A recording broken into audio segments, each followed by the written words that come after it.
So what's up? Magandang umaga sa inyong lahat mga kamanok. So once again, this is Linyada ng Mamay and nandito ulit ako upang mag-share, magbahagi at sumagot sa inyong mga bawat katanungan na inilalagay po sa comment section. So ako po ay palaging nagpapasalamat sa inyo, palagi nagsasabi ng pasasalamat dahil nandiyan kayo palagi upang panoorin or magtanong sa akin ng inyong mga katanungan tungkol sa pagmamanok. Kaya ngayon, muli aking sasagutin ulit para sa ganon, may balik ko po sa inyo yung inyong tiwala. Okay, makakaasa po kayo na sasagutin ko po ng maayos lahat ng inyong katanungang ilalagay dyan. And if ever na hindi ko man to alam pa or hindi ko pa nararanasan, huwag kayong mag-alala. May mga kaibigan tayo dyan sa farms, may mga veterinaryo tayong tinatanong kung meron silang alam, okay, tungkol sa isang partikular na tanong ninyo. Okay, anyway, kung gusto niyo po yung ganitong klase ng advice, ganitong klase ng segment and video na ginagawa ko, so huwag niyo sanang kalimutan na mag-subscribe, mag-like, at syempre ilagay mo na sa comment section ang katanungan mo tungkol sa pagmamanok. Okay, mag-alala, wala naman po yung bayad. Okay, kung nagawa niyo na po yan mga kamamay, simulan na po natin ang ating pagbibigay ng kasagutan sa inyong mga bawat katanungan. So, mega shoutout muna natin yung isa nating subscriber na nagtanong, si Edronico Garcia. Ayan, so tanong niya, Boss, pwede o papaano po ba yung tubig sa fermentation? Pwede po bang ipainom ito sa manok? Actually, pwede po itong ipainom. Pero ang ginagawa ko, inihahalo ko na lang po sa patuka. Para sa ganon, bukod po yung mainom niyang tubig. Kasi masyadong concentrated o matapang po yung tubig galing doon sa fermented Jackie Oats. Mas maganda, ihalo nyo na lang po sa patuka. Okay, so sandukin po ninyo, then ihalo nyo po sa patuka para kahit papano may moisture din po yung patuka. Yung Jackie Oats at saka yung tubig na galing sa fermented Jackie Oats, siya po yung magsilbing pampakapit doon sa grains, doon sa pellets, at saka doon sa Jackie Oats. Sa madaling sabi, maganda po ang texture. Hindi masyadong dry, hindi rin naman po masyadong basang-basa. Okay? O sa madaling sabi, pag kinain ng manok, yung katawan magiging kagaya din ng kanya kinain. Hindi masyadong matubig, hindi masyadong dry. So, yun po mga kamanok. In overall, kung tinatanong mo kung po pwedeng ipainom sa manok yung tubig ng fermented Jackie Oats, pwede po. Inyo na lang pong ihalo dun sa patuka. Saka nyo po haluin. Okay? So, pwede rin nyo po itong ihalo sa painom ng inyong mga sisiyaw. Makakatulong din po ito. Alright? So, Edronico, sana nakatulong at nasagot ko ng maayos yung katanungan mo. So, next question galing kay Noel Di Maisip. Ayan, so sabi niya, shout out sa iyo idol, okay? Tanong ko lang po, pwede bang bigyan ng injectable supplements ang manok na naglulugon? Okay? So, sa mga manok na naglulugon, po pwede ba natin itong bigyan ng injectable supplements? So, para sa akin, pwede po. Okay? Pwede po. Pero, iniiwasan ko po. Okay, bakit po? Kasi nasa process po sila ng paglulugon eh. Okay, medyo stressful yung katawan. Hanggat maaari, huwag natin silang hawakan kasi nai-irritate po sila. Kasi nagiging masungit po sila.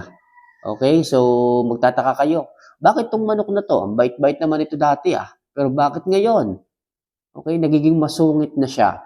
So wag po kayong magtataka kung bakit po ganun yung isang manok right after na maglugon po sila. Kasi yung process po ng molting po kasi, molting period ang tinatawag na paglulugon in English.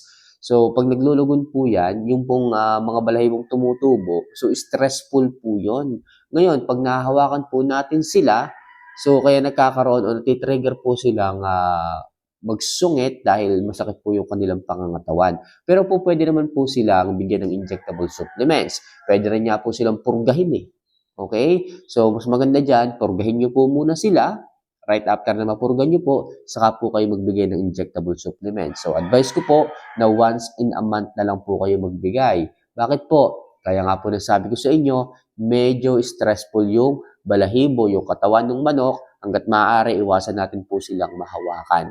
Okay? So, para lang maibigay natin ng tuloy-tuloy, yung vitamina galing sa injectable supplements kahit per month o once in a month na lang po tayo magbigay, okay, o magpurga para sa kanila. Okay, pero kung wala naman pong problema sa kanyang pangangatawan, maayos naman, bulto naman, magana naman kumain, maganda naman yung sirkulasyon ng dugo, mapula ang mukha, makintab naman yung balahibo, so hangga't maaari, wag na natin sila munang purgahin. Wag na muna natin silang bigyan ng injectable supplements. Okay? Kasi nga po, stressful yung pangangatawan. At the same time, yung pagkain po na kanilang kakainin, doon muna sila mapupunta sa pagpapalago ng kanilang balahibo. Hindi pa sila pupunta sa pag-build ng muscle. Okay? Kaya kapag naglulugod, advice ko rin na magbigay kayo ng mataas na protina sa manok para maganda ang balahibo, makintab at hindi po dry. May mga balahibo po kasi na pagka sumibol, dry na po kaagad kung hindi maganda ang nutrisyon, hindi maganda ang pagbibigay ng vitamina at hindi healthy yung manok. Okay? Kung itatanong mo kung po pwede bang magbigay ng injectable supplements kahit naglulugod at stress ang manok, pwede naman po. Okay? So next question muna tayo. So ang sunod na katanungan ay galing kay Shakil Eleye. Ayan, so sabi niya, B12 naman kamamay, pakibigyang linaw. Okay? Actually, ang B12, yan po ay makakatulong upang hindi po ma-stress kadalasan ng manok. Anti-stress po ito dahil ito po ay mayaman sa mga B vitamins. Okay? So nakakatulong siya sa magandang sirkulasyon ng dugo. So anti-stress at pampaganda po ng pampapula ng mukha, pampaganda ng sirkulasyon ng dugo, pampakintab ng balahibo. Right? So next question galing kay Makmak Arevalo. Mega shoutout sa Makmak. Boss, sa day 7, pwede bang pagsabayin ang B1B1, NCD? Okay? Ito pong si NCD B1B1 at si Gumboro Mild. Okay? So inyo pong tingnan. Okay? Kung sa environment nyo po is napapaaga itong si Gumboro, pwede po. Okay? Bigyan nyo ng NCD B1B1 sa mata. Okay? Then si Gumboro is drop sa bibig. Manok, bakit drop sa bibig? Hindi ba pwedeng magkabilaan yung NCDB1B1 sa isang mata, yung Gumboro sa isang mata? So, hindi po. Ang advice ko po, itong NCDB1B1 sa mata nyo po ibigay o sa nostril ng manok. Ito namang si Gumboro mild or si Gumboro 1 sa bibig po. Bakit po? Kasi po yung Gumboro po, doon po siya sumisibol o nagsisimulang tumubo sa may puwetang bahagi ng manok. Mapapansin niyo po yung puweta ng manok pag sila po is may Gumboro, namamaga po yun. Kaya to make sure na mapadaanan siya ng vaccine or maagapan yung pagkakaroon ng Gumboro at mabilis siyang makapunta doon sa may puwetang bahagi ng sisiw, kailangan sa bibig niyo na po ibigay. Para dire-diretso doon hanggang sa pinakadulo. Okay, so ang tanong mo, pwedeng pagsabayin si NCDB1B1 at si Gumboro Mild? Yes po, pwede po. Yung isa sa drop sa mata, yung isa naman rekta na po sa ngala-ngala or sa bibig. Okay? Ganun po. So next, galing kay Renante Kahigas. Ayan, mega shoutout Renante. Hello Idol, ano po ang magandang maintenance feeds okay sa ating mga manok? Yung pong nabibili ninyong Renimix. Okay, ako dito binibigay ko Enderton.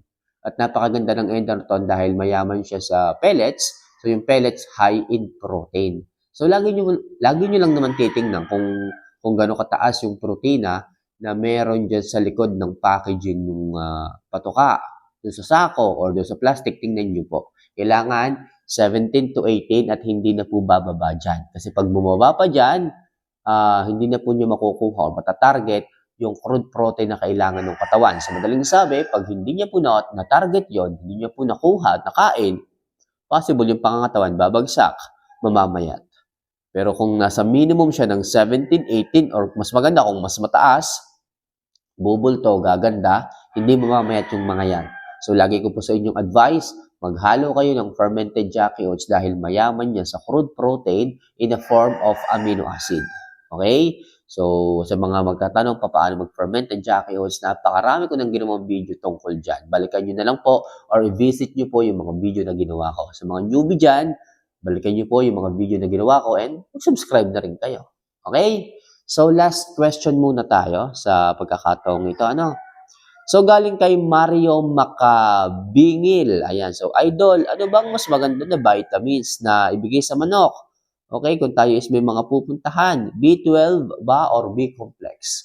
Okay, kung papipiliin mo ako sa B12 or B-complex, I choose the B-complex.